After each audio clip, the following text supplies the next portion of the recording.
Eleanor May Sutton drove the pen straight through the contract, through the desk blotter, and into the wood beneath. And the sound it made in that silent office was the sound of 4 years of swallowing her tongue, finally coming to an end. Reginald Whitmore did not flinch. He looked at the ruined paper, then at her hand still gripping the pen, then at her face. And what she saw in his eyes was not anger. It was the calm, patient recalculation of a man deciding how much something was going to cost him to fix. That look was the most frightening thing she had ever seen.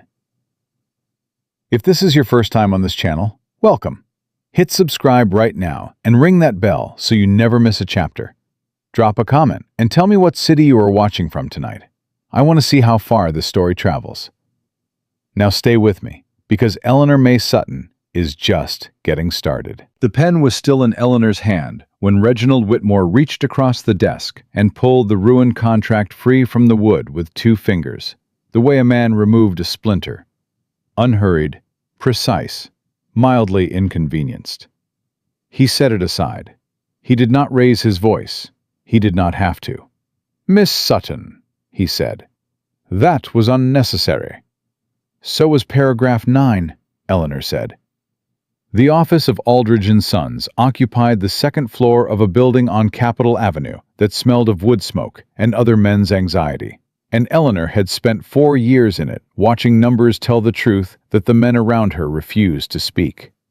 She was 26 years old, and she had never once been late with a ledger, never once made an arithmetic error that wasn't corrected before it left her desk, and never once been offered a raise or a title or a single acknowledgement that the work she did was the reason this firm's accounts were clean. She had accepted all of that with the particular patience of a woman who had learned early that competence without connections was a language men heard but refused to answer in.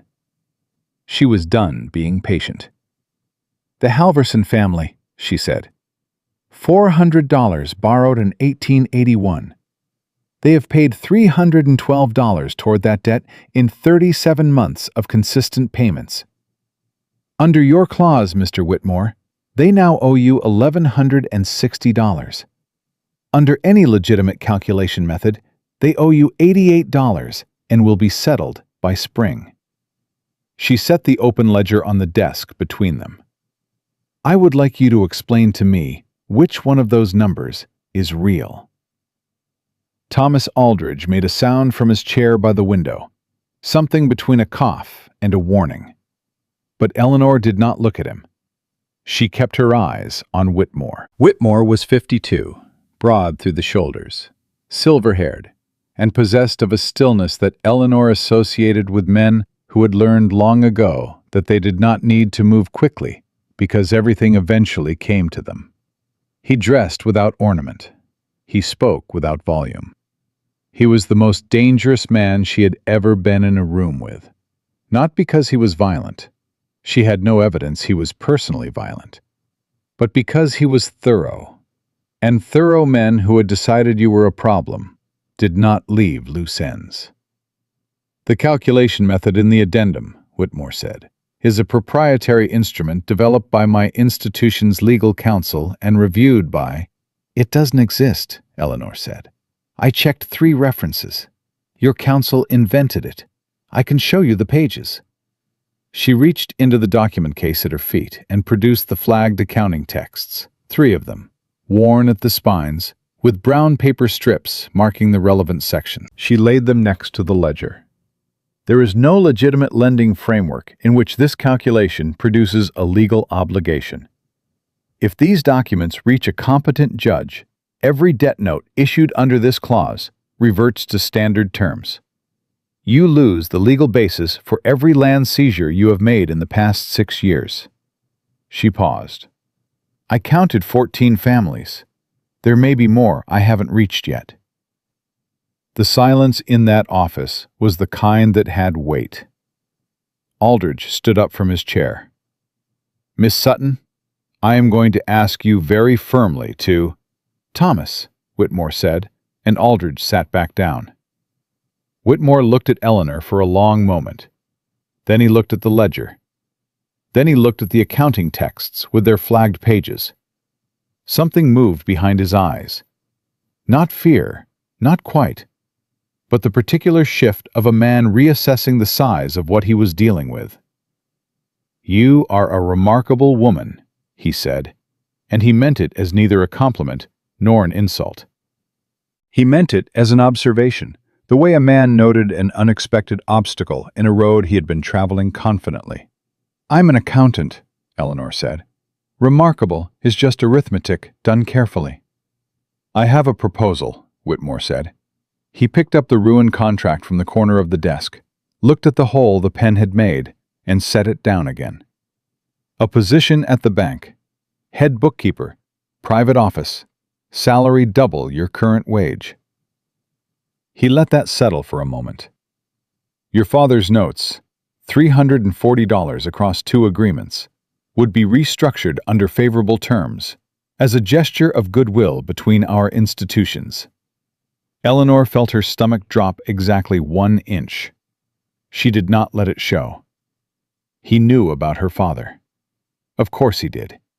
He had probably known for months, had probably been holding it the way a man held a card he planned to play at the right moment, patient and certain, waiting for exactly this conversation. "And in exchange," she said, keeping her voice flat, "I maintain your records accurately and discreetly." "In exchange," Whitmore said, "you apply your considerable talents in a setting that recognizes and compensates them appropriately." He was good. She would grant him that. The offer was genuinely structured to sound like opportunity. A woman with no connections, a father drowning in debt, no employer after today. The numbers on the surface said yes.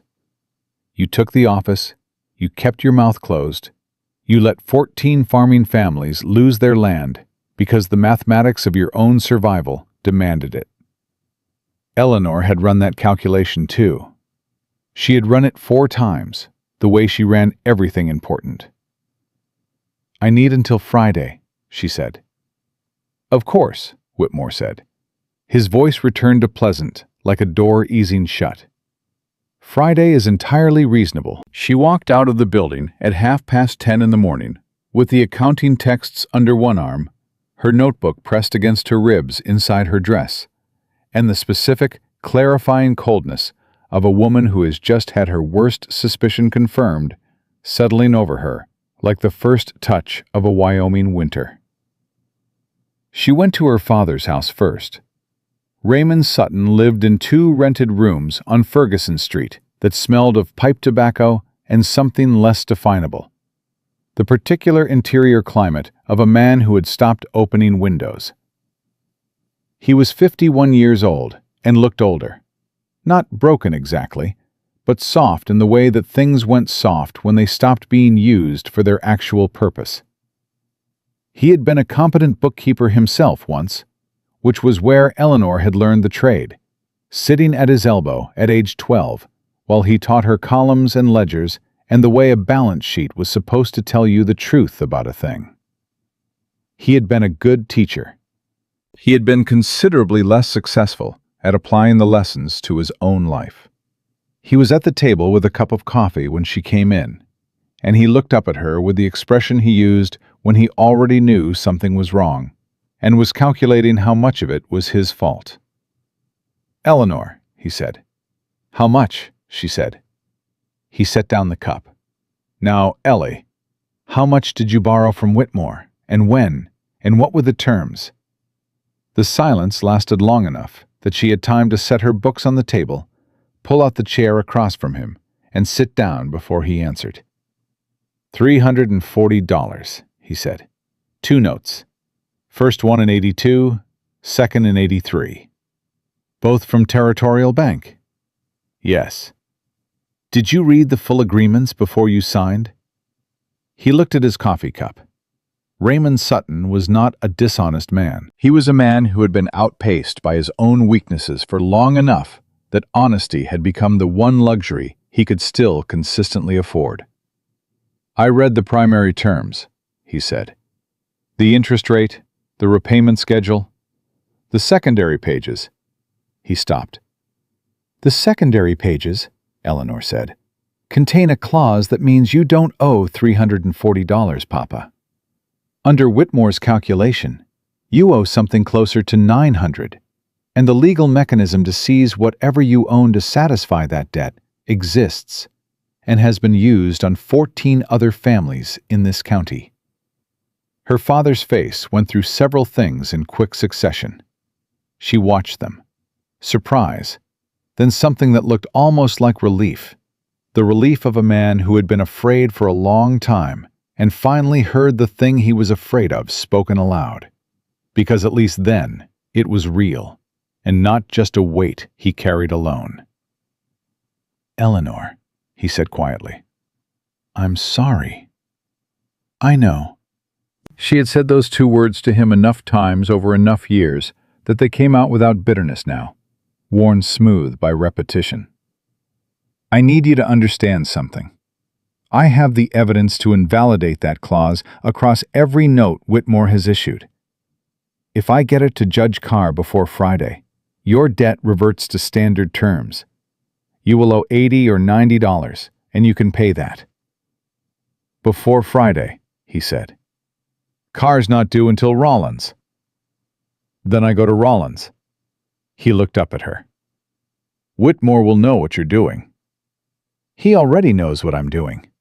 He's offering me a job to stop me from doing it." She stood and picked up her books.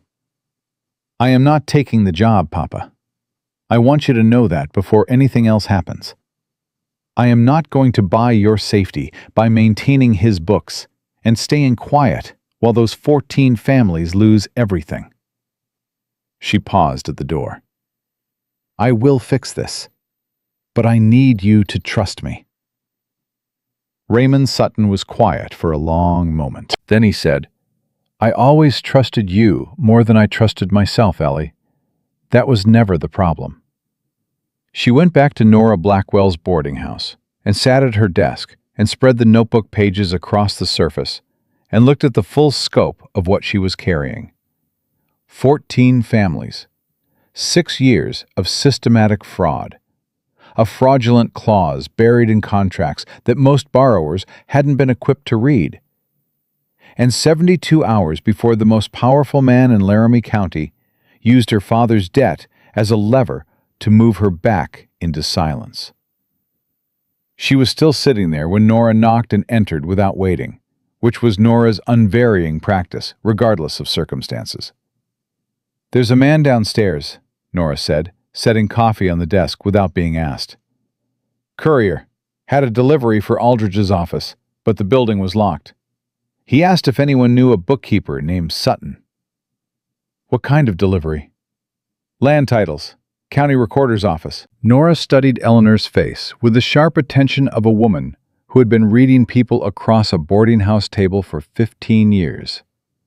"You look like you've been carrying something heavy all morning." "I've been carrying it for 4 years," Eleanor said. "This morning, I just stopped pretending it wasn't there."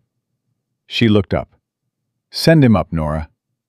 "He can wait in the parlor like a civilized person," Nora said, and withdrew.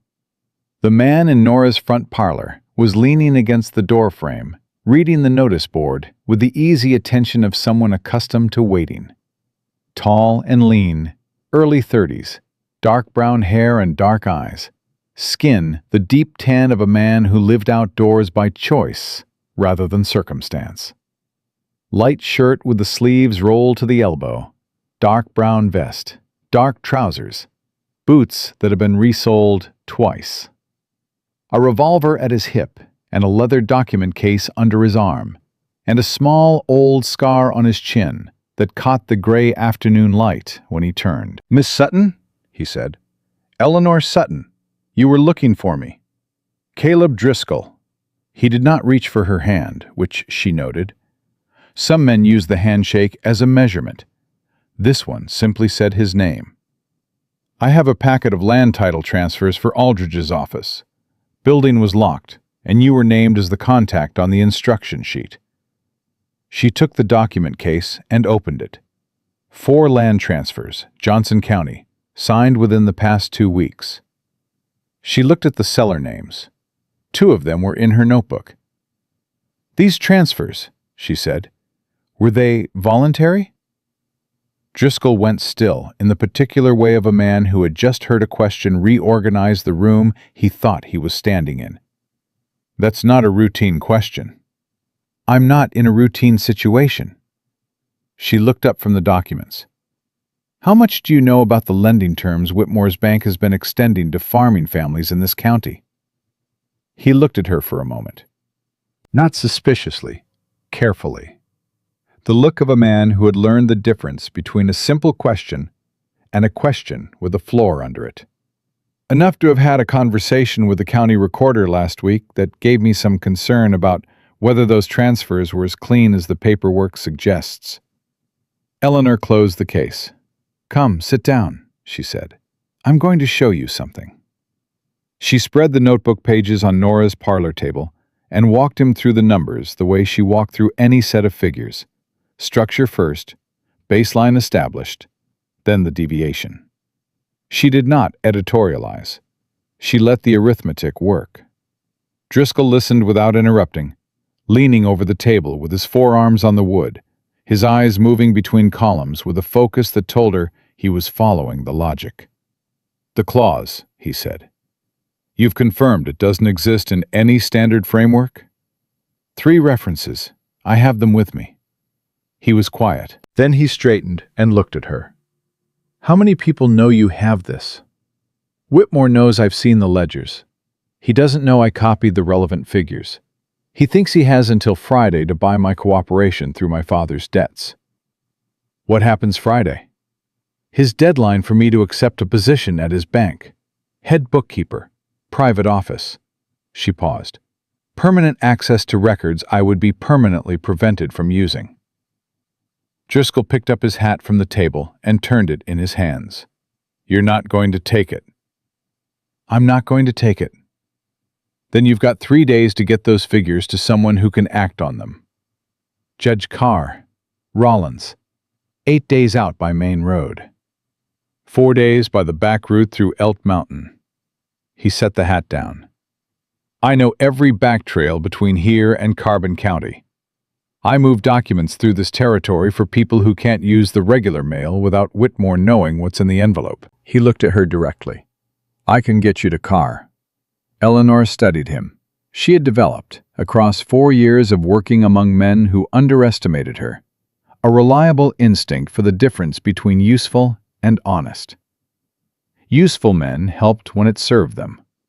Honest men helped when it cost them something. "Why?" she said flatly. "You don't know me. You walked in here 20 minutes ago." Something shifted in his expression. Not offense, but a kind of settling.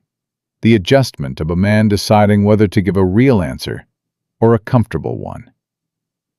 "3 years ago," he said, "I made a sworn statement in a land case in Goshen County. The family had a legitimate claim, and I knew it because I had seen the original survey documents. I told the truth in that courtroom." He set the hat back on his head. The judge ruled against them anyway. Whitmore's attorney had been in a private meeting with the judge 2 days before the hearing. I found out afterward. A pause. "I could not get those people their land back.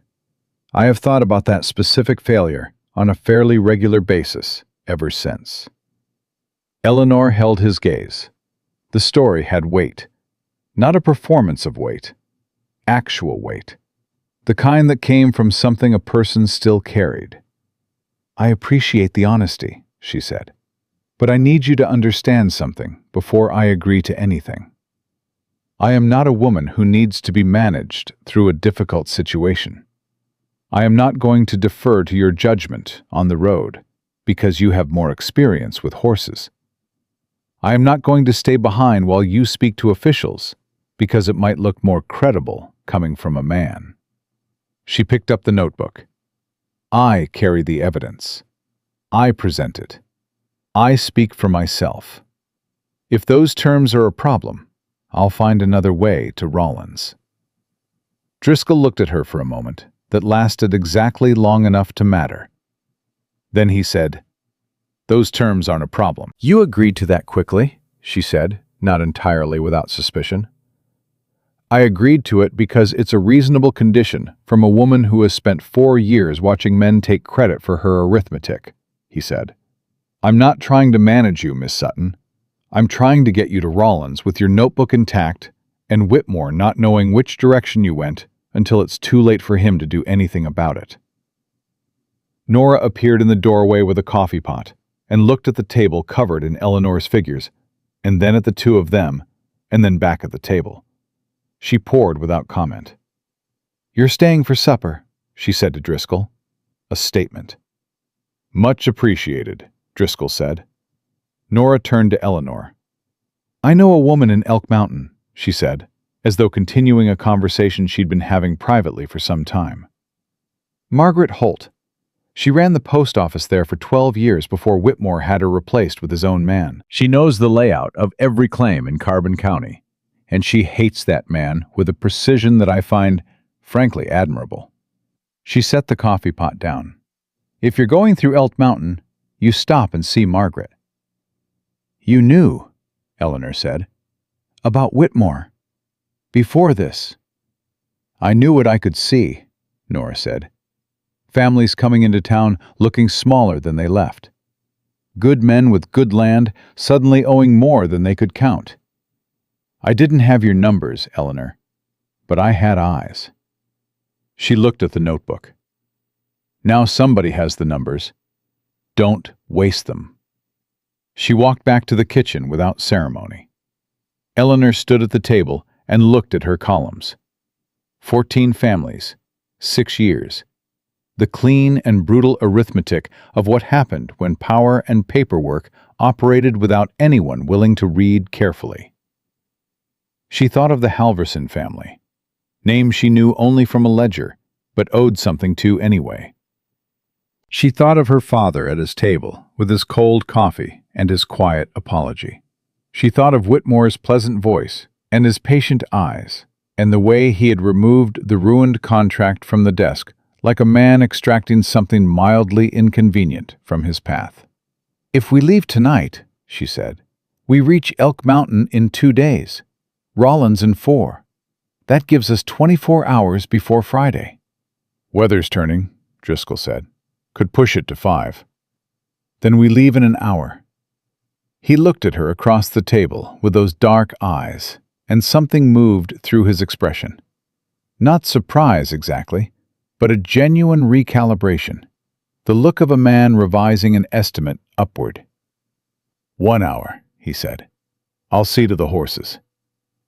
Eleanor went upstairs, set her notebook on the bed, and stood looking at it for a moment before she picked it up and pressed it against her chest. 14 families, and the truth of what had been done to them, all of it rendered in figures that didn't lie, that had never lied, that were simply waiting for someone to read them carefully enough to understand what they meant.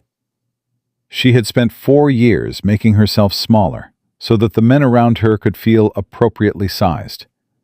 She had swallowed her assessments and softened her corrections and made her intelligence into a thing she apologized for. And it had cost her nothing she could point to and everything she could feel. She was done apologizing for arithmetic.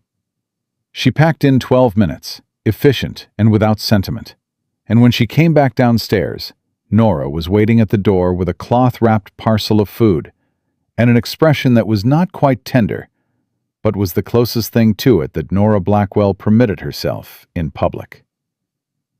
"You be careful," Nora said.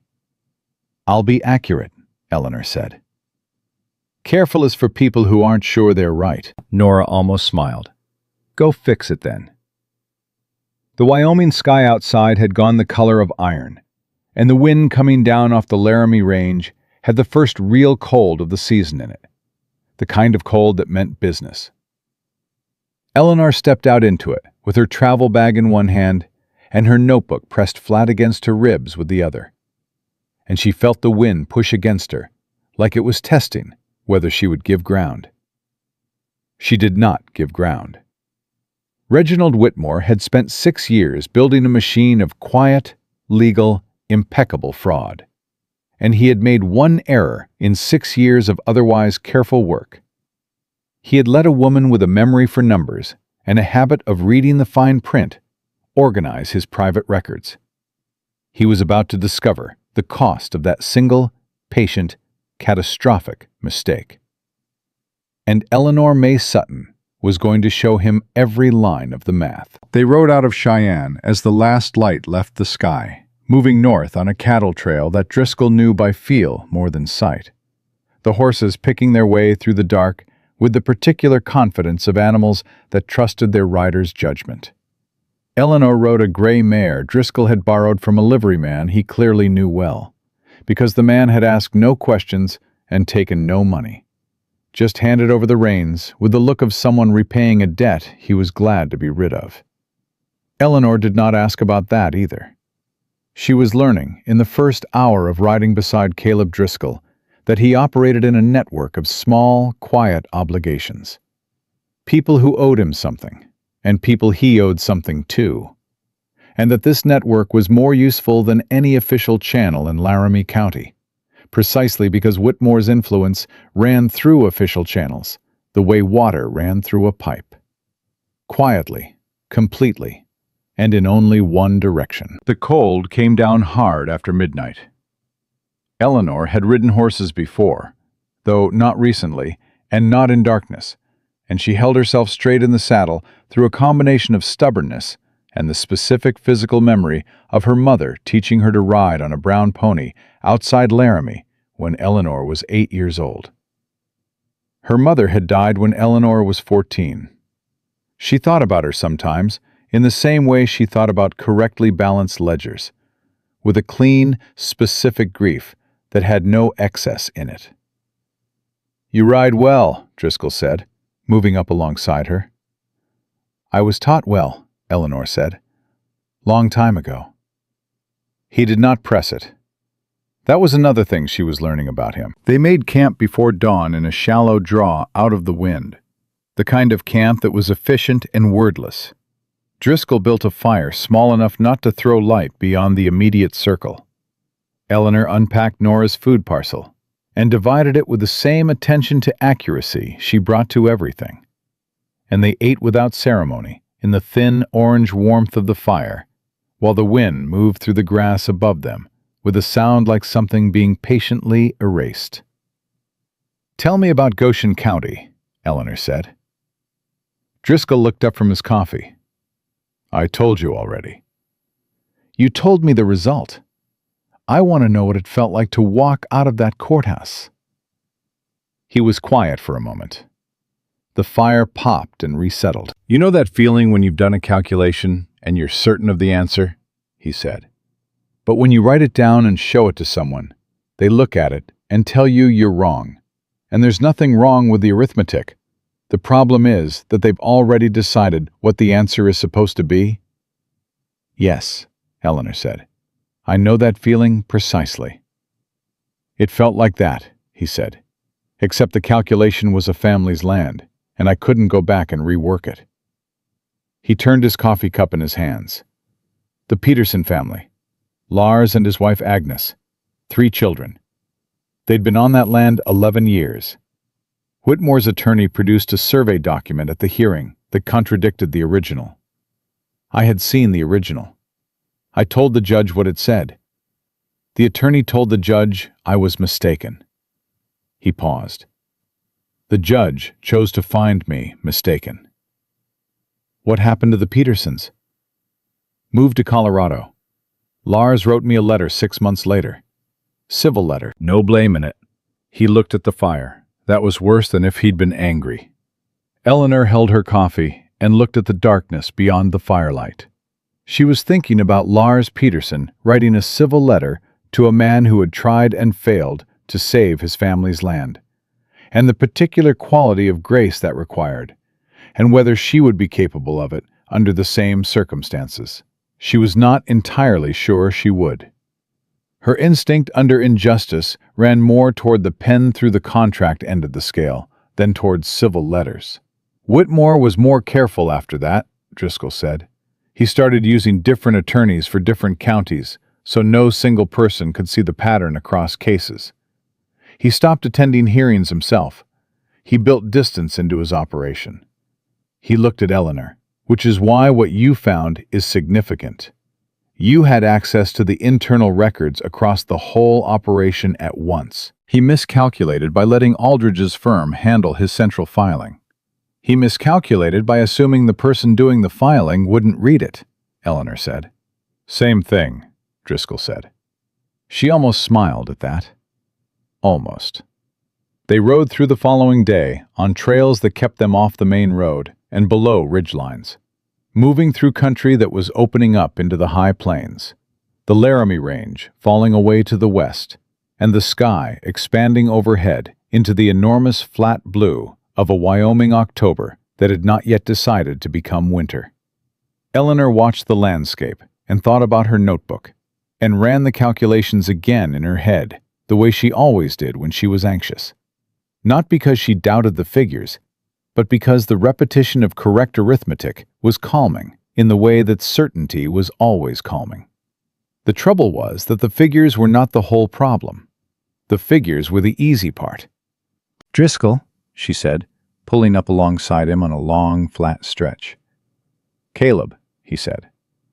She looked at him. We have been riding for 18 hours, he said. Caleb is shorter. Caleb, she said. When we reach Carr, walk me through what happens, procedurally. Carr hears cases on a circuit schedule. When he comes through Rollins, he holds open sessions for 2 days before his formal docket. Anyone can present evidence or a grievance for his consideration during those sessions. It's not a formal hearing. It's more like a preliminary review where he decides whether something warrants scheduling. So we don't get a ruling Friday. We get a consideration. We get Carr's attention and his recommendation to schedule a formal hearing, which puts the case on official record and creates a legal obligation for Whitmore to respond. That's what changes Friday. Right now, Whitmore is operating in a space where nothing is on record except his own documents. Once Carr acknowledges your evidence, Whitmore has to defend his methodology in a formal proceeding. And the land seizures that have already happened? If the clause is ruled fraudulent, the contracts are void retroactively. The Halverson land, all of them. The transfers are invalidated. Eleanor absorbed this. He'll challenge it. He'll say the family signed voluntarily. He'll say a lot of things, Caleb said. That's what the hearing is for. He'll also try to prevent us reaching Rollins before Friday. Caleb was quiet for a moment. Yes. How much does he know about how you operate? He knows I move documents. He knows I use back routes. He doesn't know specifically which ones, because I change them regularly. He paused. But he knows I left Cheyenne last night. His man at the livery will have told him by morning. Eleanor looked at him. You knew he had a man at the livery. Yes. And you borrowed the horse there anyway. I borrowed the horse from a man who owes me a conversation he'd rather Whitmore not know about. He'll tell Whitmore I left heading north, which is accurate. He won't tell him which trail because he doesn't know which trail. A slight pause. And because I asked him not to. Eleanor thought about that for a moment. You operate on a lot of personal obligation. Written contracts require witnesses and official filing, Caleb said. Personal obligation requires trust. In this county, trust travels faster and leaves fewer tracks. She looked at him sideways and found him looking straight ahead at the trail. And there was something in his profile in the afternoon light. The set of his jaw, the way he held the reins loosely but not carelessly, that made her think of her own father. Not the man her father had become, but the man he had been when he was teaching her columns at a kitchen table, when he still believed his own competence was enough to protect them. She understood, looking at Caleb Driscoll, the specific quality of a person who had been failed by official systems and had built their own in the space where those systems had collapsed. She recognized it because she had been doing the same thing for 4 years in the filing room of Aldridge and Sons, building her own record of truth in a small notebook that nobody thought to ask about because nobody thought she would bother. They reached Elk Mountain on the second evening, moving into the small settlement as the last light went orange against the high ridges to the west. Margaret Holt's house was on the north end, a 2-room structure set back from the road with a kitchen garden along one side that had been put to bed for winter with a neatness that suggested the same person who had run a post office for 12 years. Margaret Holt was 63, short and solid, with white hair and eyes the particular sharp gray of a woman who had spent decades reading people's mail and making nothing of it officially, while filing everything relevant privately in her own considerable memory. She opened the door before they knocked, which told Eleanor she had been watching from the window. "Nora sent word ahead," Margaret said, looking them over. "Come in." She fed them without being asked, and waited until Eleanor had her hands around a cup of tea before she spoke. "You're the one with Whitmore's ledger figures." "Copies of the relevant sections," Eleanor said. 14 families confirmed, possibly more. 22, Margaret said. Eleanor set down her cup. 22. "I've been tracking land transfers in Carbon County for 3 years. Margaret rose and went to a chest by the wall, opened it, and produced a ledger of her own, handmade, careful, covering pages of property records with the same column structure Eleanor used. When they replaced me at the post office, I kept my files, unofficial records of every transfer that passed through this area. 14 of your families overlap with mine. I have 8 more whose transfers I flagged as irregular, but couldn't prove because I didn't have the banking side." She set the ledger on the table between them. "Now you do." Eleanor looked at the ledger. Then she looked at Margaret Holt. "How long have you been waiting for someone to come through with the banking records?" 2 years and 4 months, Margaret said, without particular drama. "I sent a letter to the territorial governor's office in '82. Got a response from a clerk saying the matter had been noted. Sent another in '83. Same clerk. Third letter I sent directly to Ambrose Carr." "What did Carr say?" "He said he could not open a formal inquiry based on property transfer irregularities alone without evidence of fraudulent instrument. He needed the lending documents." She looked at Eleanor's notebook on the table. "Which is what you have." The 3 of them sat together at Margaret Holt's kitchen table until well past midnight, cross-referencing Eleanor's figures against Margaret's property records, building a combined document that was considerably more comprehensive than either had produced alone. Eleanor worked in silence, except when she had a question, which was frequently, and Margaret answered each one with a precise recall of a woman who had spent 63 years paying close attention and never once been given credit for it. Caleb sat to the side and read the compiled evidence with the focused attention he had shown over Nora's parlor table. And twice, he asked questions about trail access to specific properties that told Eleanor he was thinking about the physical geography of the seizures, mapping out how Whitmore's men had moved when the legal mechanisms concluded. Around midnight, Margaret put down her pen and looked at Eleanor. "You're going to have to testify personally," she said. "Not just submit the figures. Carr will want to hear from you directly about how you access the records and what your professional assessment is." "I know," Eleanor said. "Whitmore's attorney will argue that you copied confidential bank records without authorization, that your employment at Aldridge's gave you access to those documents in a clerical capacity, not an analytical one, and that your interpretation exceeds your professional standing." "Let him argue it," Eleanor said. "I'll bring my references." "He'll also attack your credibility on personal grounds," Margaret said, not unkindly. "A woman without a husband, with a father who has outstanding debts, who left her employer under disputed circumstances." "I know what they'll say," Eleanor said. "I want to make sure you're prepared to hear it said in a courtroom."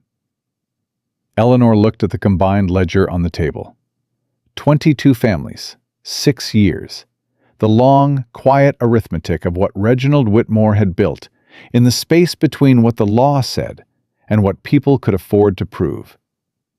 She thought about standing in front of Ambrose's car with her notebook and her 3 accounting references and her 4 years of careful, unacknowledged work. And she thought about Whitmore's attorney making her smaller than she was in a room full of people who were inclined to find that credible. She thought about her mother teaching her to ride, and her father teaching her columns, and 4 years of making herself fit into a space that was designed to contain rather than use her. "Mr. Whitmore," she said, "is going to stand in that courtroom and be exactly as pleasant and exactly as certain as he was in Aldrich's office. He's going to use that voice and that stillness, and he's going to make 22 families' worth of fraud sound like reasonable financial practice." She closed the ledger. "And then I am going to open my notebook and show the court that reasonable financial practice does not produce a compounding rate that appears in no legitimate banking reference in this country, and that the attorney who drafted that clause invented it specifically because something invented cannot be challenged against existing precedent." She looked at Margaret Holt. "He can say whatever he wants about my standing. The clause is either real or it isn't. I've checked 3 frameworks. It isn't." Margaret studied her for a moment. Then she said, "Good." She said it the way Nora had said, "Go fix it." Not as encouragement exactly, but as confirmation. The quiet acknowledgement of one woman who had spent years watching a thing go wrong, finally seeing someone else arrive with the specific tools to fix it.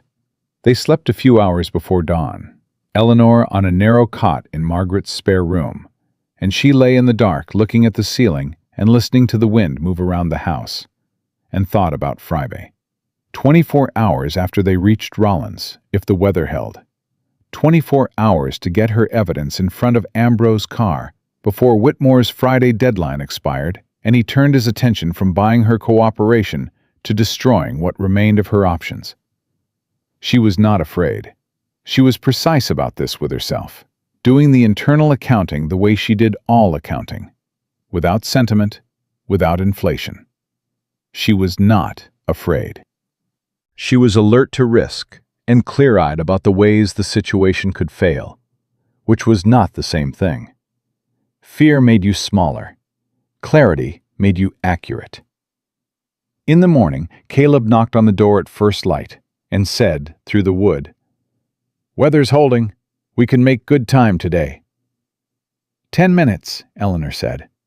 She heard him walk back toward the kitchen, and she sat up and pressed the notebook flat against her ribs, the way she had done when she walked out of Aldrich & Sons, the way she had done every hour since, the way she thought she would keep doing until she walked into that hearing room in Rollins and set it on the table in front of Ambrose's car and let 22 families' worth of careful, patient truth speak for itself.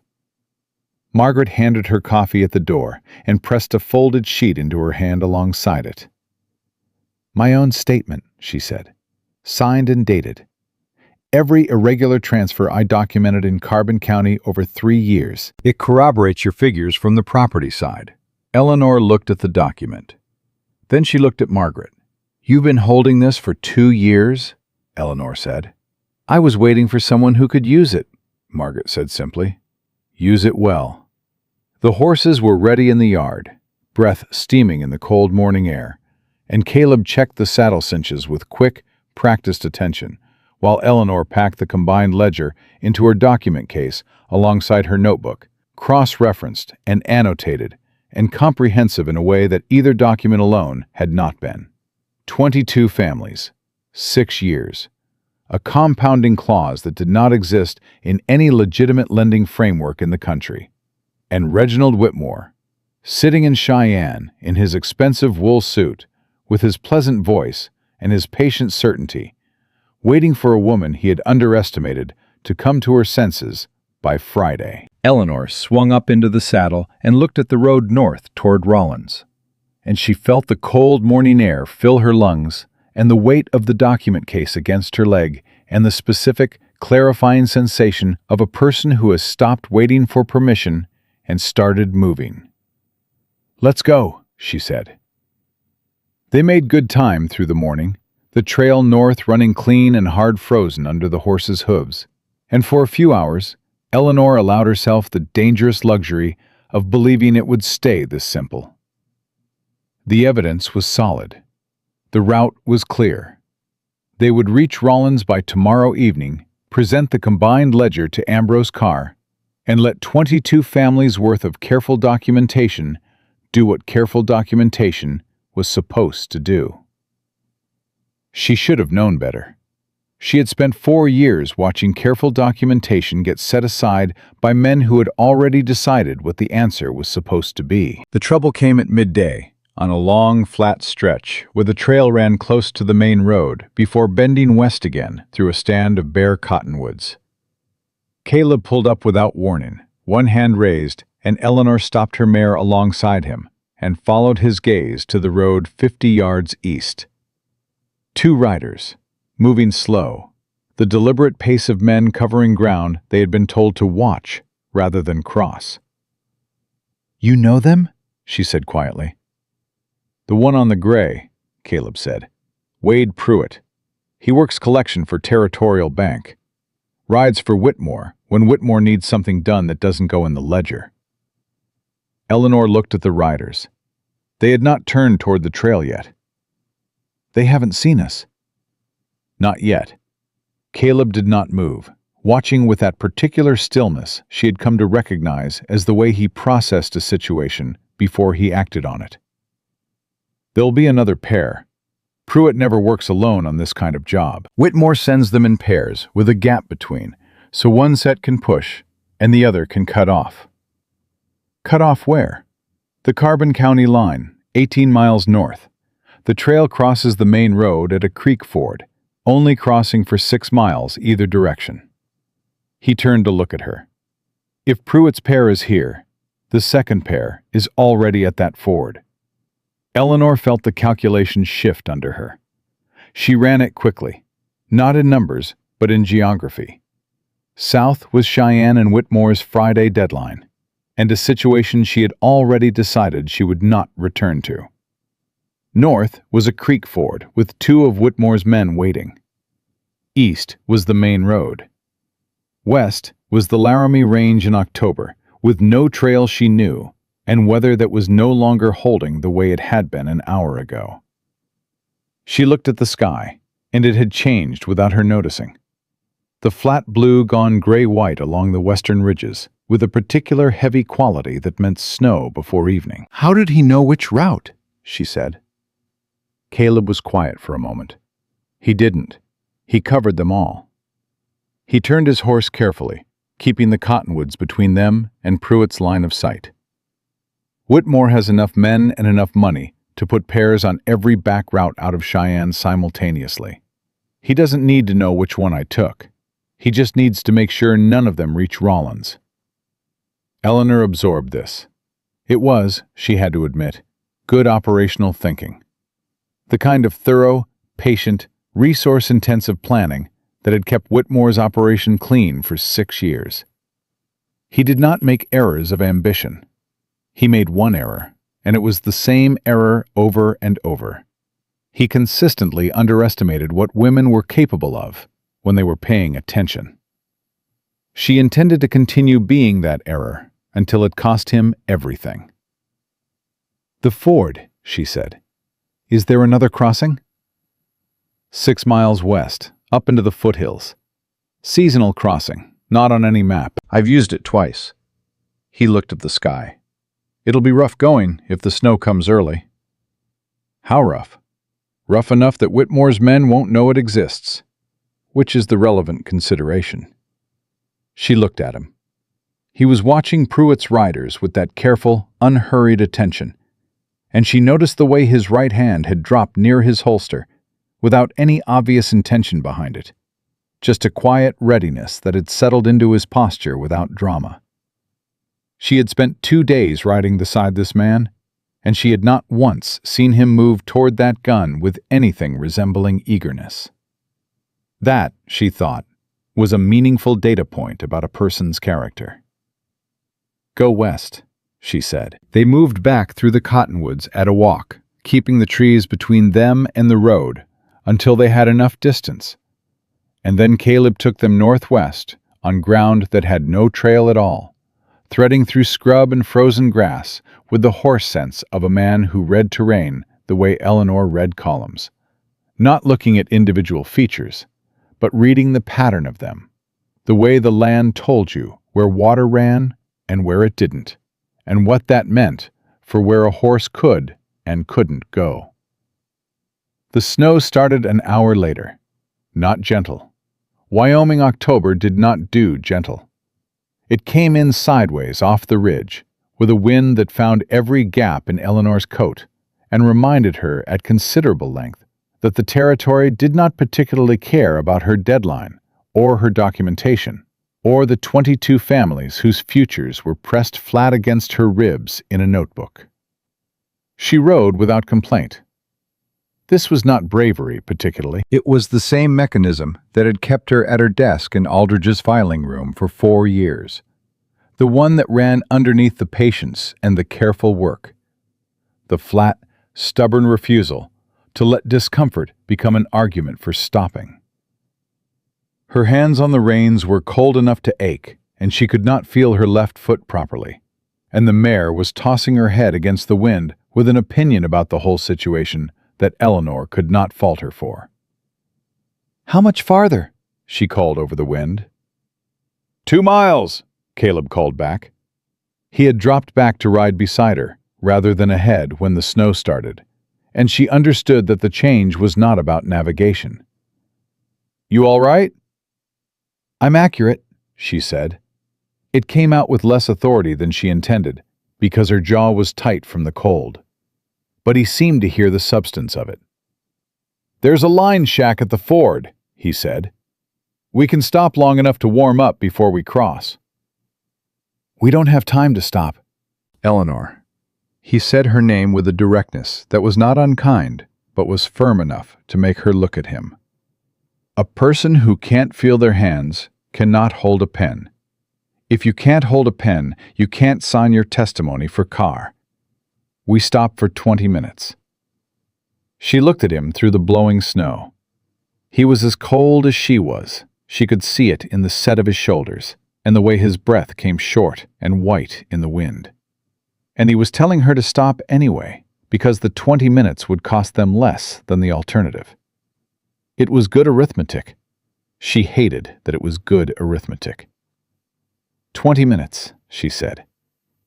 The line shack was barely larger than a generous closet, built from rough lumber that had been there long enough to go silver gray, and it was the most welcome thing Eleanor had seen in 2 days. Caleb built a fire in the small iron stove in the time it would have taken her to locate the matches, and Eleanor sat as close to it as was reasonable, and held her hands out toward the heat, and felt the painful process of sensation returning to her fingers. Caleb sat across from her, with his forearms on his knees, and a look on his face that she had not seen from him before. Not worry, exactly. Something more specific than worry. The expression of a man turning something over in his mind that he was not yet certain how to say. "Say it," Eleanor said. He looked up. "Pruitt at midday means Whitmore moved faster than I expected. He would have needed to send those riders out by last night at the latest to have them in position this morning. Which means he didn't wait to see if I'd take his offer." "He made you the offer as a delay," Caleb said, "while he had his men positioned." Eleanor held this thought. She ran it through. The pleasant voice, the Friday deadline, the private office. Not a genuine offer, but a timetable. A way to give her something to deliberate about while the real mechanism moved into place around her. She felt something cold move through her that had nothing to do with the temperature.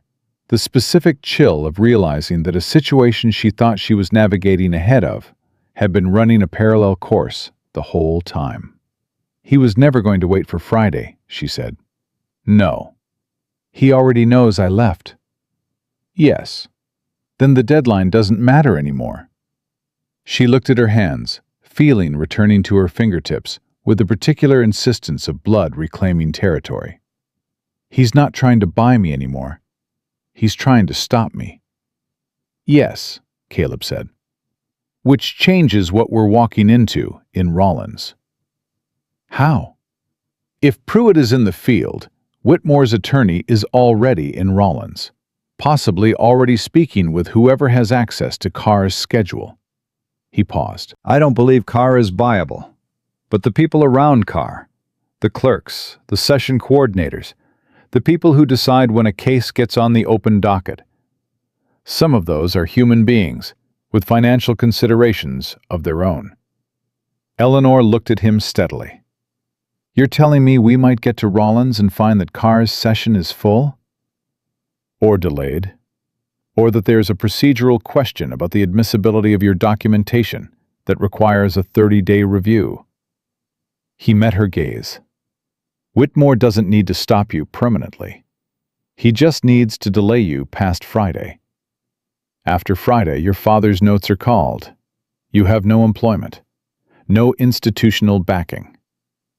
A woman presenting fraud evidence against a prominent banker from a position of financial and social instability is a considerably easier target to discredit than one presenting from a position of current employment.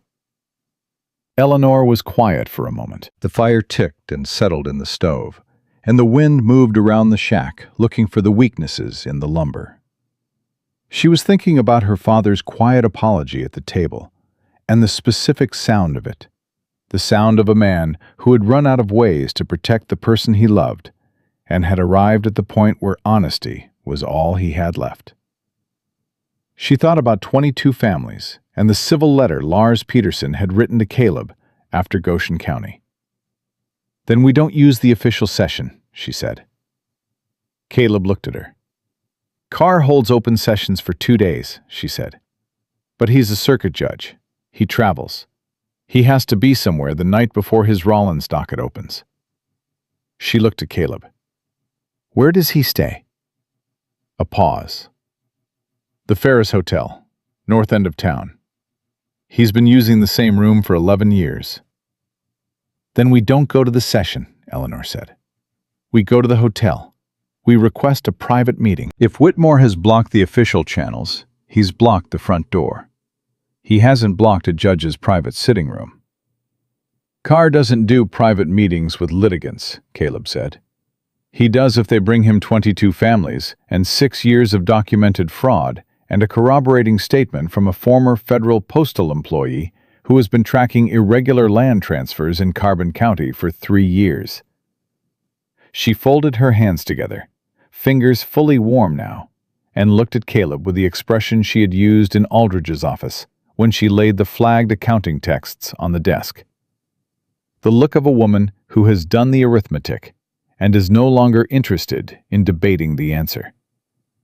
Carr wrote back to Margaret Holt in '83. He told her he couldn't open an inquiry without the lending documents. We have the lending documents. He asked for this evidence. He simply didn't know who would bring it or when. Caleb looked at her for a long moment. Something moved through his expression. The same recalibration she had seen over Nora's parlor table. The upward revision of an estimate.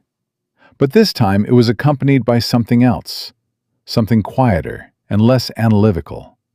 And she recognized it after a moment because she had seen it on her father's face when she was 12. And she had corrected his arithmetic before he could find the error himself. Pride was the wrong word. It was more like the particular warmth of a person who had been hoping for something and had just been shown it was real. 20 minutes is up, she said, and stood. He stood too, and for a moment in the small space of the shack, they were standing close enough that she could see the snow melt on the brim of his hat and a particular quality in his eyes that she noted and filed away with the same precision she filed everything, because this was not the moment for it, and she knew it, and he knew it too. And neither of them said anything about it, and that restraint was its own kind of information. They crossed the ford in ankle-deep water that was cold enough to make the horses object with some seriousness. And Caleb spoke to his horse in a low, steady tone that got them across.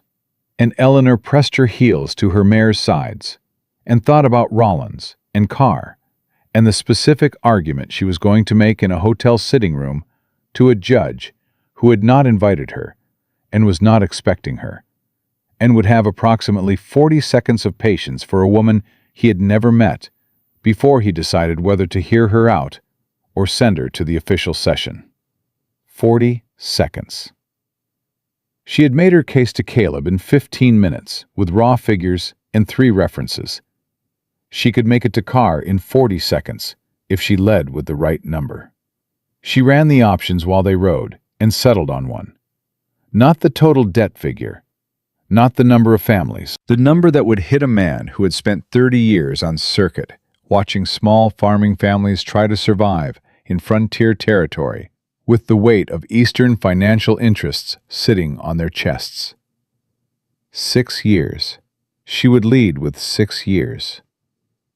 Whitmore had been running this operation for 6 years, which meant that in 30 years of Ambrose Carr riding circuit through Wyoming territory, this fraud had been active for 6 of them, in Carr's own jurisdiction, under his watch, using instruments that Carr himself had said he could not investigate without banking documentation.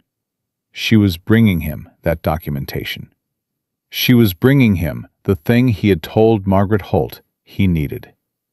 And she was bringing it with 48 hours to spare before a woman's father lost the last roof over his head, and 22 families lost the legal standing to fight for their land. Rollins appeared out of the gray late afternoon like an argument against the wilderness. A cluster of buildings and smoke and the smell of coal fires and horse and the specific noise of a town that was still deciding what it was going to be. Eleanor had been there twice before, both times on unremarkable business for Aldridge's firm, and she had found it loud and utilitarian, and not particularly welcoming to women traveling on professional rather than domestic errands. She found it exactly the same now, except that she had considerably more at stake and considerably less patience for being overlooked. "The Ferris Hotel," she said. "Northeast corner of the main block," Caleb said. "But, Eleanor—" He stopped. She looked at him. "Carr is formal," he said. "He is not unkind, but he is formal. He will not respond well to being approached without ceremony." "I have ceremony," Eleanor said. "I have 22 families, and 6 years, and 3 accounting references, and a signed statement from a former federal postal employee. That is more ceremony than most people bring to a sitting judge." "I mean—" He paused, and she watched him choose his words with a care that told her he understood he was on ground that required precision. "He will be more likely to open that door if you allow me to knock on it first." Eleanor looked at him. She looked at the hotel at the end of the street. She looked back at him. "You mean he will be more likely to open the door to a man?" she said. "I mean, he has never met you, and he has met me twice, and he did not find me objectionable," Caleb said. "I am not saying it is right. I am saying it is the door, and we need it open." She held his gaze for a long moment. The wind was still coming, colder now, with the smell of more snow in it, and somewhere behind them, on a trail through frozen Wyoming foothills, were 2 of Whitmore's men, who would be in Rollins by morning, if not before. She was 24 hours from Carr's open session.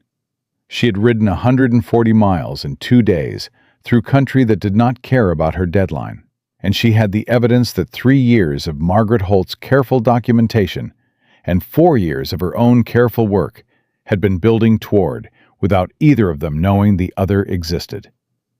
She thought about the 40 seconds. She thought about the door. "Knock," she said. "But I walk in with you." Caleb nodded.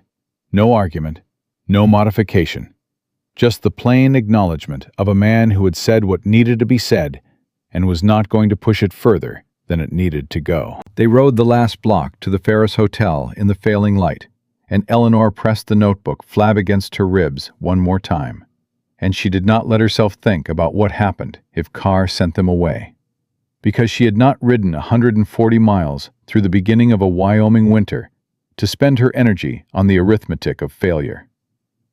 She had come to show a judge the math. Everything else could wait.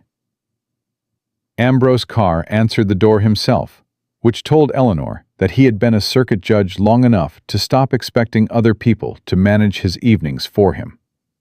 He was 60, lean in the way of men who had spent decades on horseback, with a white mustache and the particular quality of attention in his eyes that she associated with people who had trained themselves to look at a thing completely before forming an opinion about it. He was in his shirt sleeves with a book in one hand and reading glasses pushed up on his forehead, and he looked at Caleb first, and then at Eleanor, and then at the document case under her arm with an expression that moved from mild irritation through recognition and arrived somewhere in the vicinity of cautious interest. "Driscoll," he said. "Judge Carr." Caleb held his hat in both hands. "I apologize for the hour. This is Eleanor Sutton. She is a professional accountant, formerly employed by the firm of Aldridge & Sons in Cheyenne, and she has documentation regarding fraudulent lending instruments used by Territorial Bank across Laramie and Carbon counties over the past 6 years. She has ridden 140 miles in 2 days to bring it to your attention before the parties responsible can prevent her from doing so." He paused. "We would not be here at this hour if there were another option." Carr looked at Eleanor. "Miss Sutton?" "Judge Carr," Eleanor said. "You wrote to a woman named Margaret Holt in 1883. You told her you could not open a formal inquiry into irregular land transfers in Carbon County without evidence of fraudulent lending instrument. I have that evidence. I also have Margaret Holt's corroborating statement and 3 years of her property transfer documentation, which, together with my banking records, establish a pattern across 22 families." She held his gaze. "You asked for this. I am bringing it to you. I am asking for 40 minutes of your time." Carr looked at her for a moment that felt longer than it was. Then he stepped back from the door. "Come in," he said. The room was small and functional, a judge's traveling office as much as a hotel room, with papers stacked in the particular organized disorder of a man who knew exactly where everything was, despite appearances. Carr cleared 2 chairs and sat across from them at the small writing table and put his reading glasses back on and held out his hand. Eleanor opened the document case and began. She had rehearsed this in her head for 2 days on horseback, and she gave it to him the way she gave everything important. Structure first, baseline established, then the deviation, then the proof. She walked him through the compounding clause, showed him the 3 references confirming it appeared in no legitimate banking framework, laid Margaret's property records alongside her own figures so the correlation between loan origination dates and subsequent transfer dates was visible as a pattern rather than a coincidence. She showed him the Halverson family specifically, because they were the clearest example. $400 borrowed, $312 paid, $1,160 now claimed. Land transferred to Whitmore's holding company 6 weeks ago. Carr did not interrupt. He read what she put in front of him, and he asked 2 questions, both of them precise, and both of them showing that he was following the argument at the level she had constructed it, rather than at a simplification of it, and Eleanor revised her estimate of him upward with each one.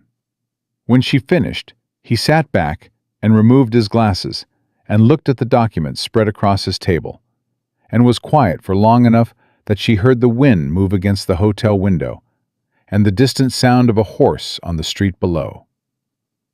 "The clause itself," he said finally, You are prepared to testify to its illegitimacy under professional oath?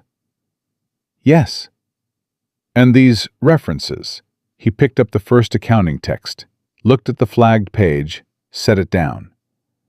You have the originals, not copies. I have the originals. I can also provide the names of 3 additional professionals in territorial accounting practice who will corroborate the assessment if the court requires independent verification. Carr looked at her. You came prepared for my objections. I came prepared for Whitmore's attorney's objections, Eleanor said. Your objections I expected to be more straightforward. Something moved at the corner of Carr's mouth that was not quite a smile, but was in the neighborhood of one. He looked at Caleb. Where did you find her? She found me, Caleb said. Carr put his glasses back on and looked at the documents again. The session opens tomorrow morning at 8. I will place this matter on the preliminary docket as first business. He began organizing the pages into a careful stack. I will need your documentation left with me tonight for review. You will receive a formal receipt. He looked at Eleanor. Miss Sutton, I want to be clear about what tomorrow's session accomplishes. It is a preliminary hearing, not a ruling. I will examine the evidence. I will hear from you, and I will determine whether the case warrants scheduling a formal proceeding. That formal proceeding is where Whitmore will have to defend his methodology and where the land transfers can be adjudicated. I understand, Eleanor said. What tomorrow does is put this on official record. Once it is on record, Whitmore cannot make it disappear through private arrangements. He looked at her over the glasses. That is not a small thing, Miss Sutton. That is the thing that protects you and the families involved going forward. And my father's debt notes, Eleanor said, called under the same clause. If the clause is ruled fraudulent in formal proceeding, every instrument issued under it reverts to standard terms. That includes your father's notes. He paused. I cannot promise you a ruling. I can promise you a hearing in front of me, with proper procedure, where the evidence will be evaluated on its merits. Eleanor looked at the documentation on his table.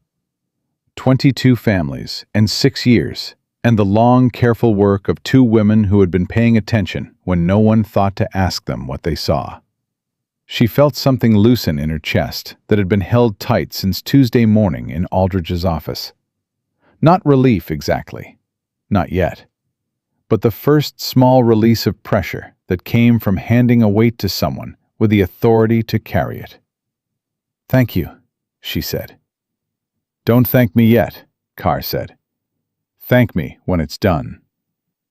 They left the hotel with a receipt for the documentation, and the particular quality of exhaustion that came not from physical effort, but from sustained concentration finally released. Eleanor stood on the boardwalk outside the Ferris Hotel and breathed the cold Rollins air and felt the absence of the notebook against her ribs where she had pressed it for 2 days.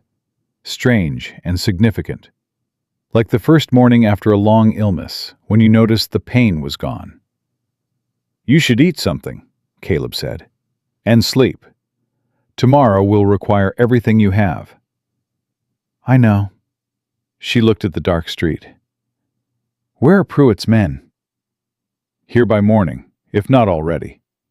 He scanned the street with that quiet, comprehensive attention. Whitmore's attorney arrived this afternoon. I saw his horse at the rail outside the Territorial Land Office when we came in.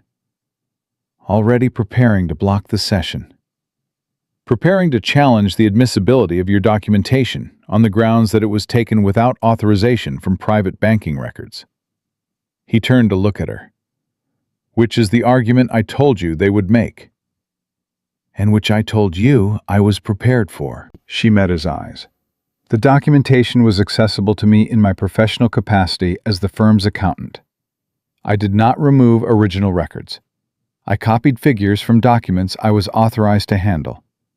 The question of whether my analysis of those figures constitutes unauthorized interpretation is a legal argument, not a factual one.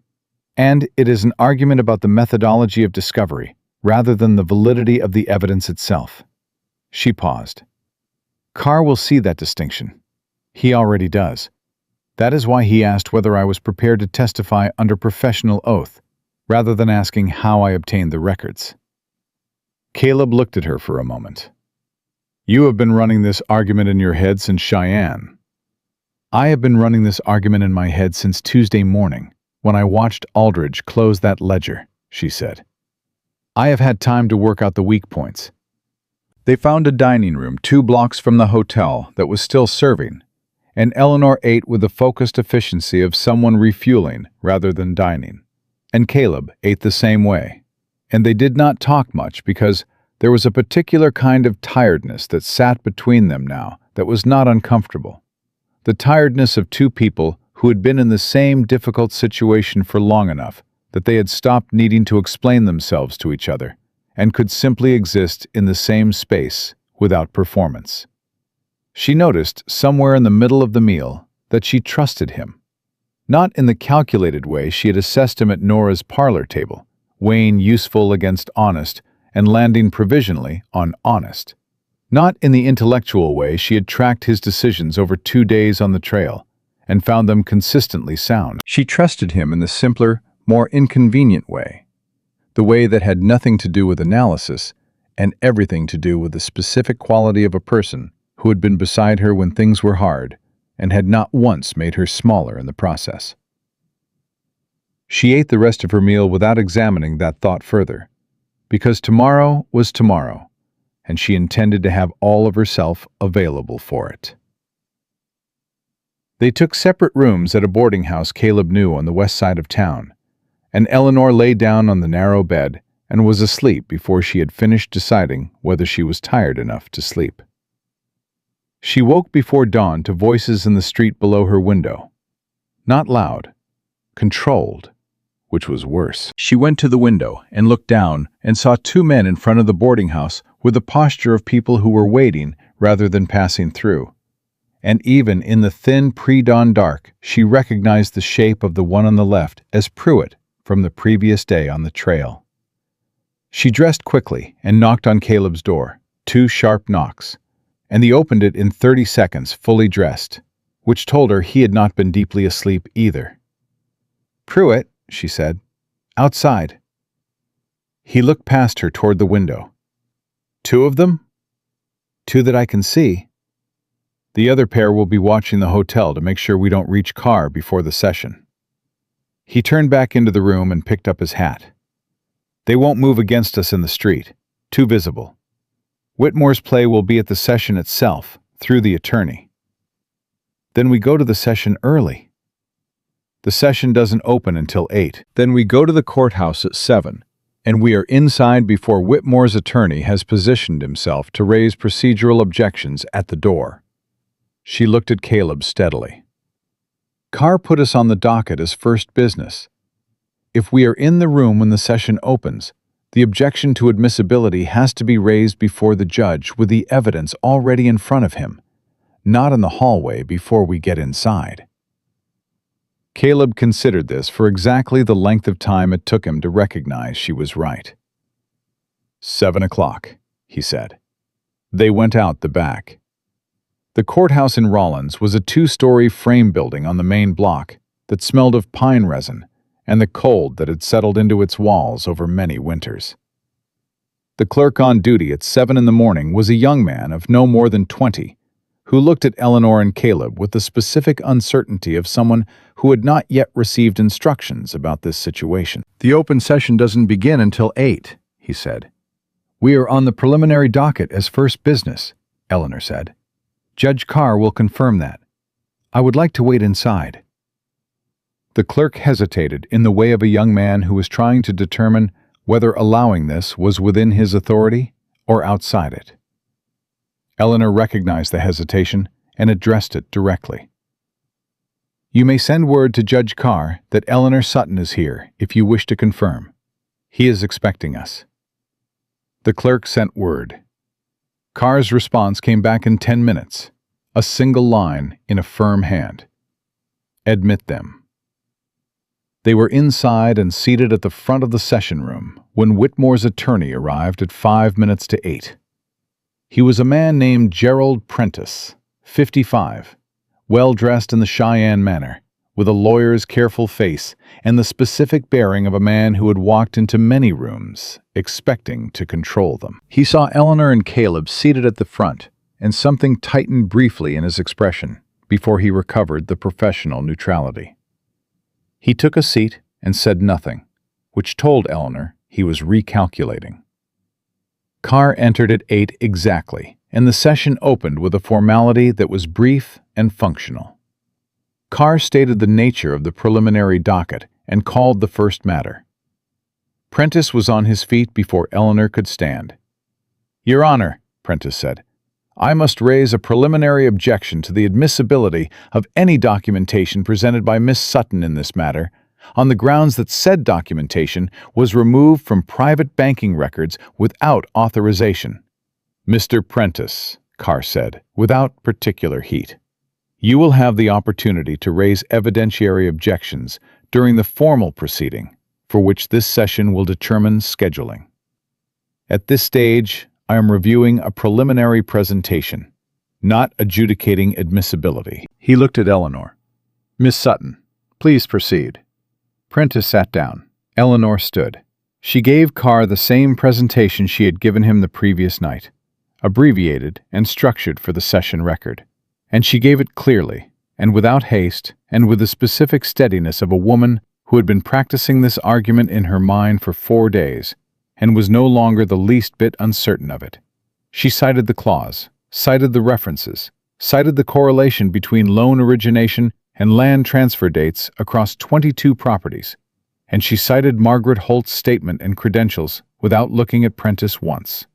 When she finished, Prentice requested the floor, and Carr granted it, and Prentice made the admissibility argument and the standing argument, and an additional argument about Eleanor's professional qualifications that was the particular kind of argument designed to make a woman feel the need to defend herself rather than her evidence. Eleanor did not take the bait.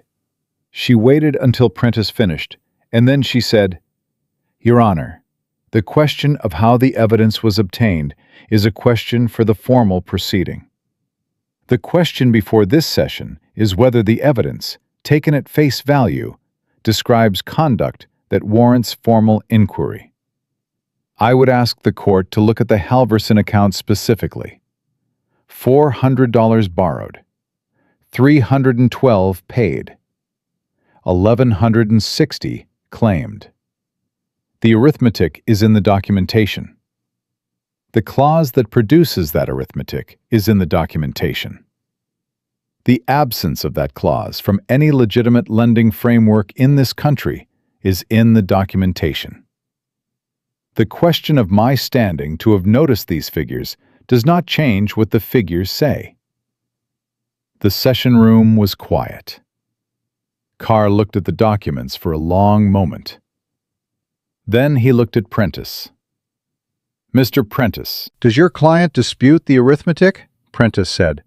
"The calculation methodology is a proprietary instrument." "I asked whether your client disputes the arithmetic," Carr said. "Not the methodology, the resulting figures." A pause. "The figures represent the legal obligation under the terms of the agreement as signed." "Under a clause that does not appear in any standard lending framework?" Carr said. He set down his glasses. "I am going to be direct, Mr. Prentice. I have been riding circuit through this territory for 30 years. I have seen a considerable number of farming families lose their land in ways that were technically legal and substantively wrong. I asked for banking documentation to support this pattern of transfers 2 years ago, and I was told none was available. I am now looking at banking documentation that was available for 6 years and was simply in the possession of a woman that your client chose to underestimate." He looked at Eleanor. "Miss Sutton, your documentation is entered into the preliminary record. I am scheduling a formal hearing for the first available date on my winter circuit, which is December 9th. Your evidence will be formally presented at that hearing, and Mr. Whitmore will be required to appear and defend his lending methodology before this court." Eleanor felt the breath go out of her in a long, quiet release. "Furthermore," Carr said, still looking at the documents, "I am issuing a stay of any further land transfers connected to territorial bank lending instruments in Laramie and Carbon counties, pending the outcome of the December hearing. No additional seizures under these contracts will be processed as legally valid until this matter is resolved." He looked at Prentice. "You will communicate that to your client. In writing. Today." Prentice's professional neutrality was doing considerable work. "Your Honor, a stay of this breadth will cause significant disruption to— It will cause significant disruption to Mr. Whitmore's schedule, yes," Carr said. He closed the session folder. "That is my intention."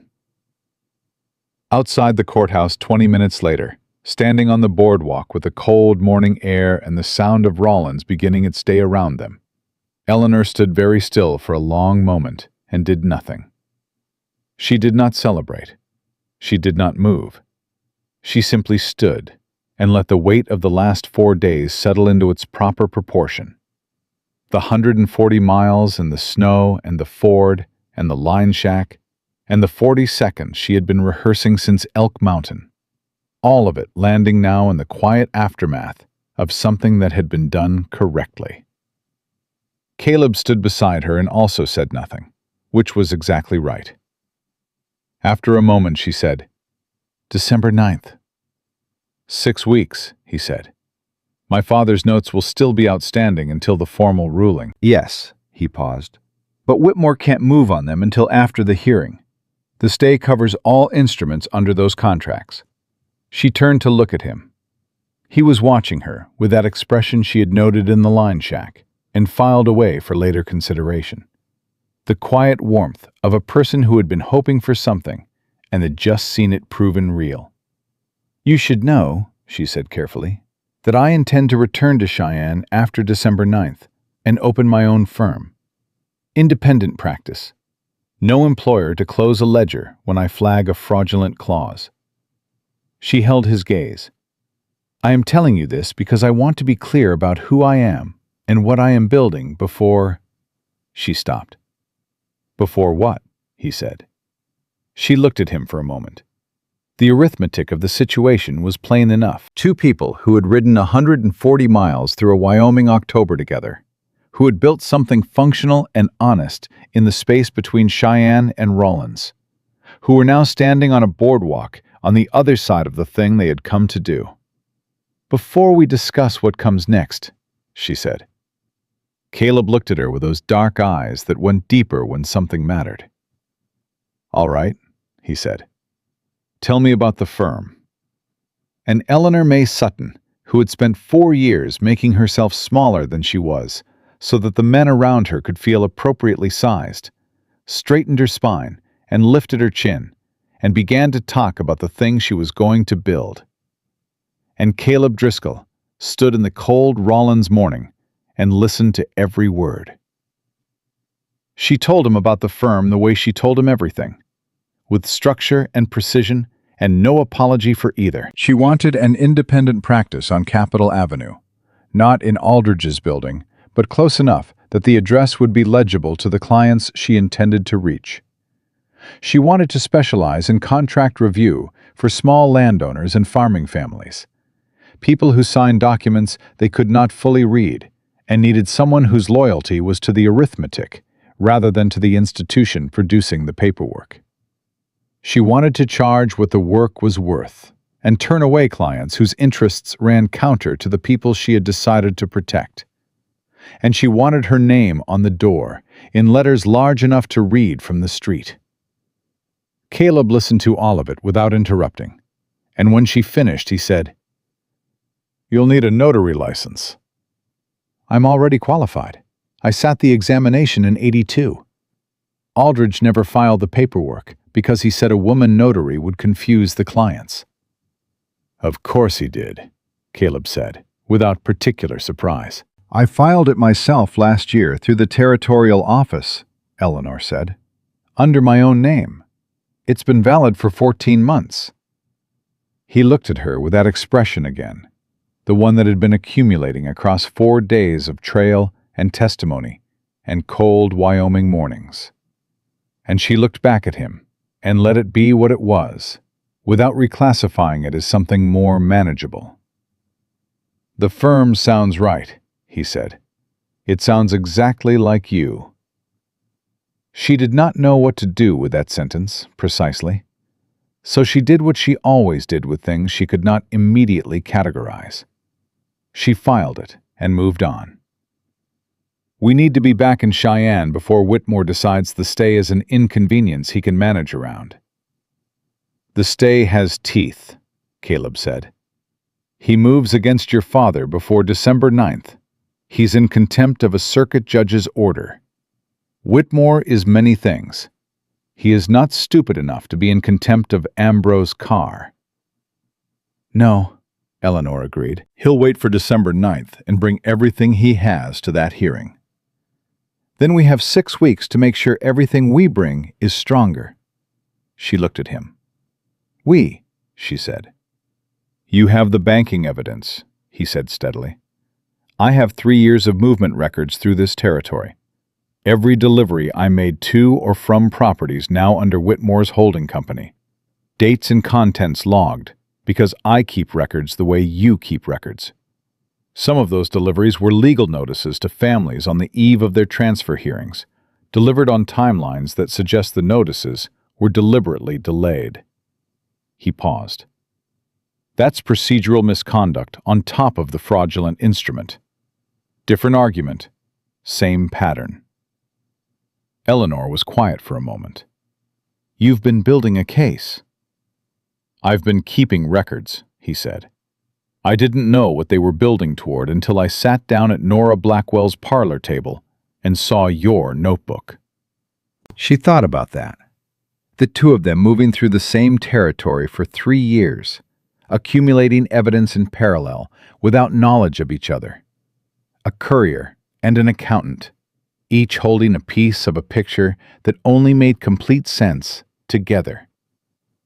She thought about Margaret Holt in Elk Mountain, with her handmade ledger and her 2 years of waiting. She thought about Nora Blackwell, who had refused to sell her building and kept her eyes open and sent word ahead when it mattered. 4 women and 1 man, she thought, and then corrected herself. 3 women and 1 man. She was not yet done being counted. Had spent the better part of a decade paying attention to the same wrong thing from different angles. And none of them had known the others were doing it until the pieces arrived in the same room at the same time. "We go back to Cheyenne," she said. "We compile your delivery records alongside my documentation before December 9th. We give Carr 2 arguments instead of 1. "Yes," Caleb said. "And I open the firm." "Yes," he said again, and there was no qualification in it, no hesitation, no invisible asterisk suggesting she might want to reconsider the timing or the scope or the particular boldness of a woman putting her name on a door on Capitol Avenue 4 weeks after publicly presenting fraud evidence against the most powerful banker in Laramie County. He simply said yes, the way he had said we at Nora's table, as a plain statement of a fact he had already accepted. They rode back through weather that had made up its mind to be winter, the trail harder and colder than the journey out, and Eleanor did not mind it. She had the receipt for her documentation in her coat pocket, and Carr's stay order on official record, and 6 weeks to build a case that would not leave Whitmore a single procedural gap to move through. And the cold was just cold. The wind was just wind. And the 140 miles back to Cheyenne was just distance. And none of those things had any power over what she had already put in motion. They stopped at Margaret Holt's house on the second evening heading south, and Eleanor told Margaret what had happened in Carr's session room. And Margaret sat at her kitchen table and listened, with her hands folded and her sharp gray eyes fixed on Eleanor's face. And when Eleanor finished, Margaret was quiet for a moment, Then she said, 14 months. I'm sorry, Eleanor said. That's how long I've been waiting for someone to sit across from me at this table and tell me that Ambrose Carr has it on record. She looked down at her folded hands. 14 months since I sent him the last letter.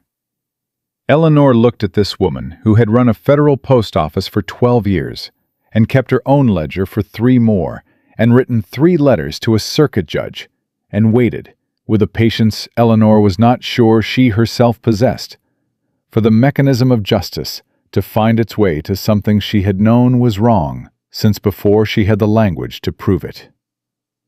She thought about what it cost to hold that kind of knowledge for that long, without anyone to hand it to. It's on record now, Eleanor said. Margaret nodded once. Then she stood and put the kettle on and said, You'll stay the night. And that was the end of the ceremony. They reached Cheyenne on the 5th day, coming in from the north on a gray afternoon, with the city spread out ahead of them, and the smell of coal smoke and commerce, and the particular noise of a territorial capital that had decided it was going to be important. Eleanor had left the city 6 days ago with no employment and a 72-hour deadline and a notebook pressed against her ribs. She returned with a preliminary court record, a stay order, Ambrose Carr's December 9th docket, and the specific, settled authority of a person who has done the thing they came to do. She went to her father first. Raymond Sutton was at his table where she had left him, though the coffee cup was different, and there was evidence he had eaten at some point, which was more than she had sometimes been able to say. He looked up when she came in, and his face did the same sequence it had done before. The recognition, the assessment, the landing on something, except that this time what it landed on was different. He saw something in her face before she said a word, some quality in the way she set down her bag and straightened and looked at him that told him the weight she had carried out of this room had been set somewhere it would stay. Eleanor, he said. December 9th, she said. Carr's formal hearing. The stay is in place until then. Whitmore cannot move on your notes. She sat down across from him. After December 9th, if the ruling goes as I expect it to go, your debt reverts to standard terms. You will owe approximately $87, and you will be able to pay that. Her father looked at her for a long moment. His eyes were the same eyes she had looked into at 12 years old, over a kitchen table full of columns, before the whiskey and the cards had done their patient work on him. And sometimes, not always, but sometimes, she could still see the man he had been in them, the man who had believed his daughter was the most remarkable thing he had ever helped bring into the world. I'm sorry, he said, for the second time. But this time it was different. The first time, it had been the apology of a man confessing a specific failure. This time it was something larger and less precise. The apology of a father who understood that his daughter had spent 4 years carrying the consequences of his choices alongside her own, and that she had just ridden 300 miles round trip through a Wyoming October to lift a weight he had placed on her without her permission. I know, Eleanor said. She did not tell him it was all right, because it was not entirely all right, and she did not lie about arithmetic. She told him it was done, and that was true, and it was enough. She went to see Nora. Nora opened the door and looked at Eleanor standing on the step and said, You look like someone who has been sleeping badly in uncomfortable places and has no regrets about it. Accurate, Eleanor said. Come in, Nora said. Tell me everything. Eleanor told her everything over 2 cups of coffee and a plate of something hot that Nora produced without fanfare. And when she reached the part about Carr's session room, Nora sat back in her chair with the expression Eleanor had come to associate with the closest Nora Blackwell got to openly satisfied. Margaret sent word, Nora said. Night before last. Ryder she trusted. She looked at Eleanor. She said, "You walked into that session room like you already owned it." "I had done the arithmetic," Eleanor said. "I knew what I was carrying." "That's not what she meant," Nora said. "She meant you walked in like a woman who had decided she was done asking permission to be taken seriously." She paused. She said it was the finest thing she had seen in 14 months. Eleanor looked at her coffee. She felt something move through her that was not pride exactly, but was what pride felt like when it was earned rather than assumed. Warm and specific and slightly uncomfortable. The way good things felt when you were not accustomed to them. "I'm opening the firm," Eleanor said.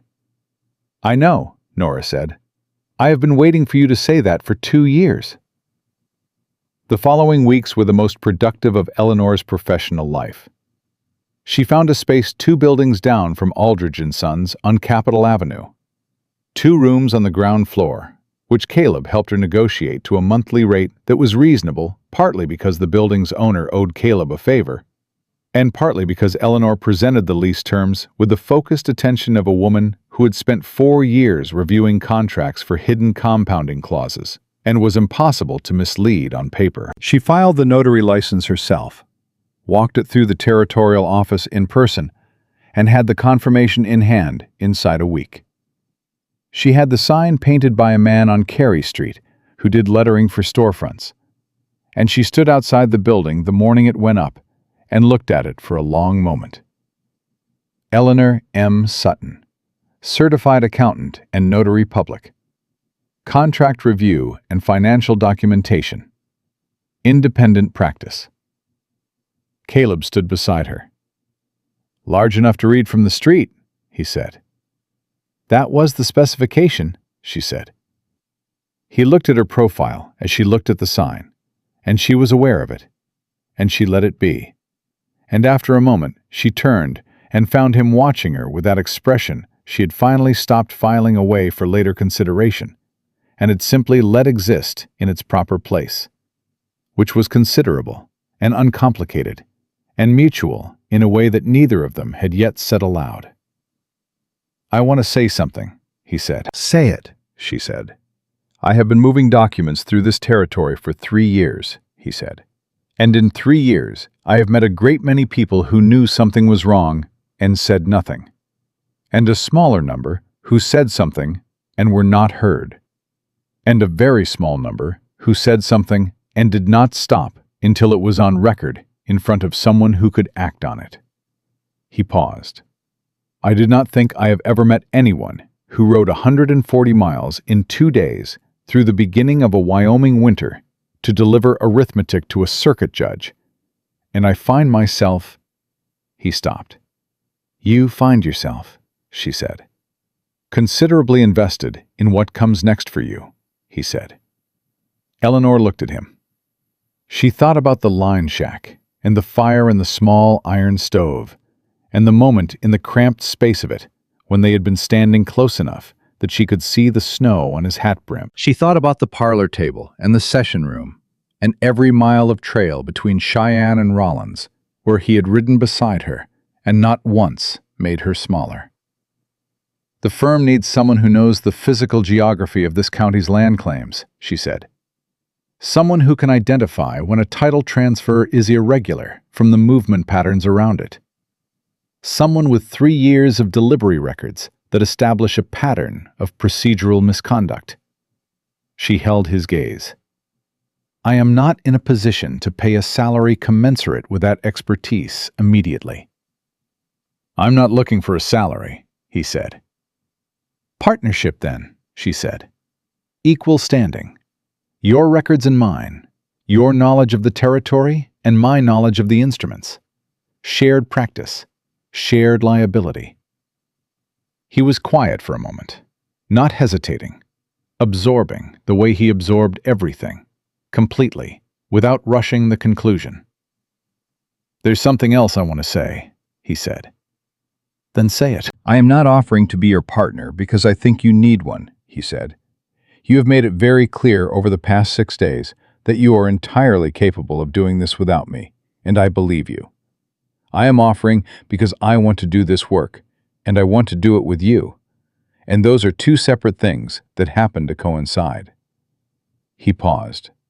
"I want you to know the difference." Eleanor looked at him for a long moment.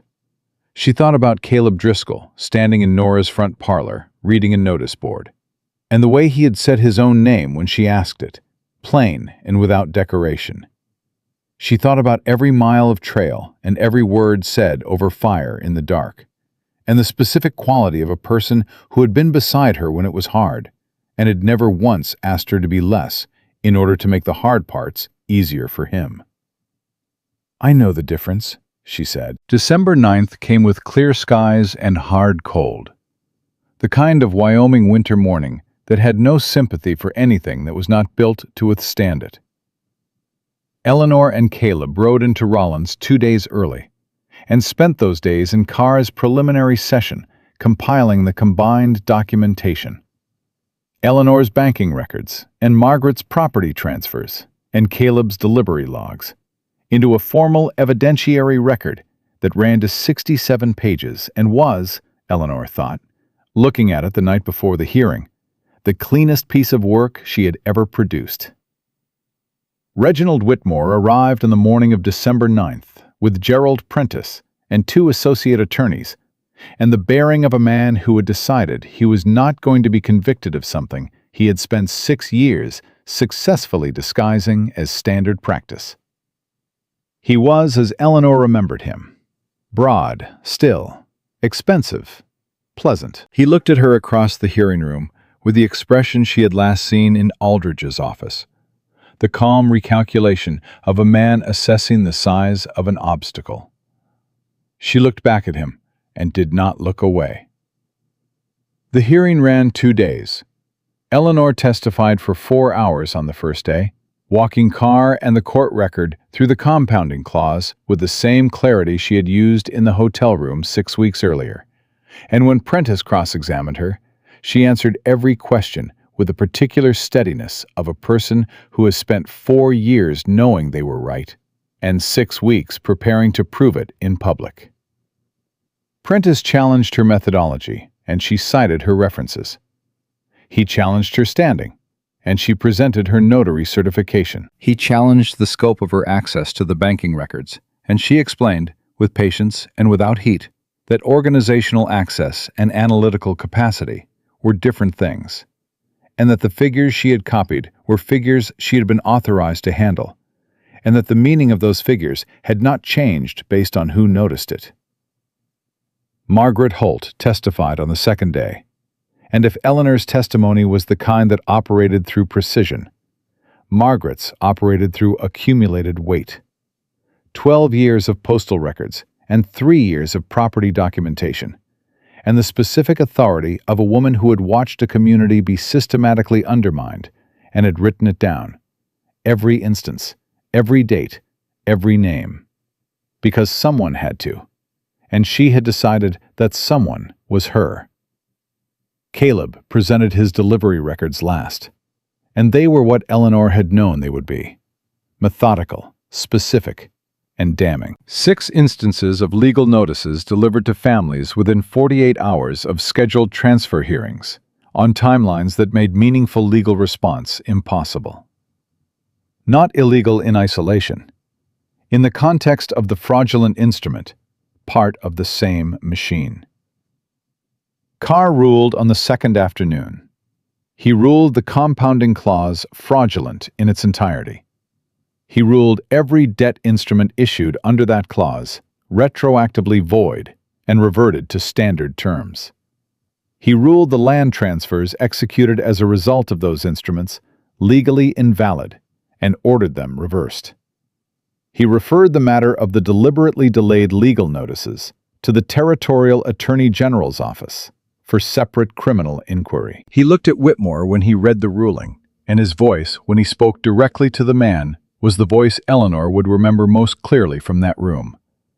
Not raised, not particularly cold, simply the voice of a man who had spent 30 years on circuit watching the same thing happen to the same kind of people and had finally been given the tool to stop it.